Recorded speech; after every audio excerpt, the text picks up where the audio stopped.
Now, we've said some time ago that everybody loves some sweets, or confectionery if you want the right word, okay? And I have got some jelly babies here on the tray. I don't think there's enough for everyone, but at least those who would like one can have one. And of course, these jelly babies were made by Bassett's. Okay, now, we're thinking for a wee time, just over the next few weeks coming up to Christmas, jelly babies and the gospel. Okay, now did you know that jelly babies started out life as unclaimed babies? Whenever Bassett's first made them, they called them unclaimed babies. And that was because of the multitudinous of orphans that were about in the Victorian era in the 18th century. And then, after World War I, they became known as the peace babies, because, of course, peace had come, and they wanted to encourage people to keep buying them, so they changed the name to peace babies. Before that, they'd actually called them the victory babies. And that was to the various colours, as you can see here, were representing the various nations that had come together to bring about peace. But they thought, no, we'll change the name, and the name became the Peace Babies, okay? But then it was changed for a third time. After the end of the Second World War, they couldn't make the jelly babies because it was to do with sugar rationing. So they had to stop production for a time. But then in 1953, they started up again, and they thought, well, we can't go back to the unclaimed babies, and we can't go to the victory babies or the peace babies. We'll change the name, and they called them the jelly babies. And they tasked one man to take the jelly babies and do a different design on them.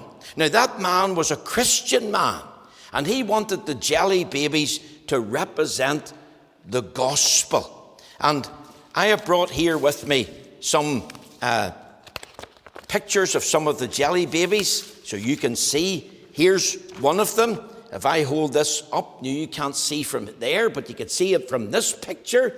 This is called Big Heart.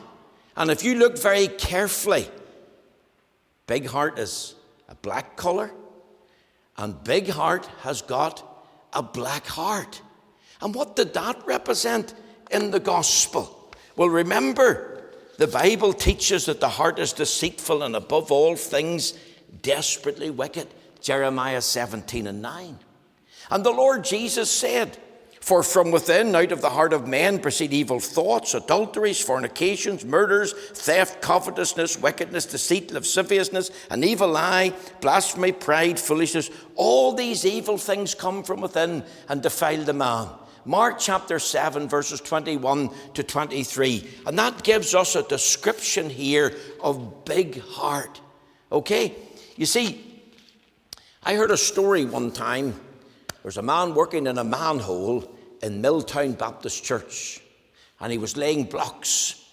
And as he was laying the blocks, it was a cold day, and he hit his finger or his thumb with the hammer trying to split a block to make a square manhole.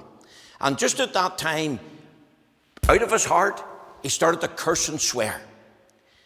And at that moment, as he was cursing and swearing, who came along? But Pastor Freddie McLaughlin used to be in the Baptist church there in Lisburn. And as the man was coming up out of the manhole, holding his finger and cursing and swearing, he looked up and he seen Pastor McLaughlin. And he got all embarrassed. And his face turned a different colour, all red. And he says, oh, Reverend Pastor, I'm really, really sorry. I shouldn't be saying that in front of you. And Freddie McLaughlin looked at him and he said this, "What's down in the well comes out in the bucket." You see, the black heart represents sin. The black heart represents the evil one. The black heart also represents society today as we see it. Because you see, the manifestation of sin all over the place. These things that I've mentioned and many more that come from the human heart. Why? Because the heart is deceitful and above all things desperately wicked. And I just want to ask the question this morning, believing what's down in the well comes out in the bucket. What's down in your heart comes out. I want to ask this question. What is your heart like before God today? Okay? Now that's the first thing we learn about the jelly babies. And next week, then we'll add a little bit to the jelly baby story in the gospel.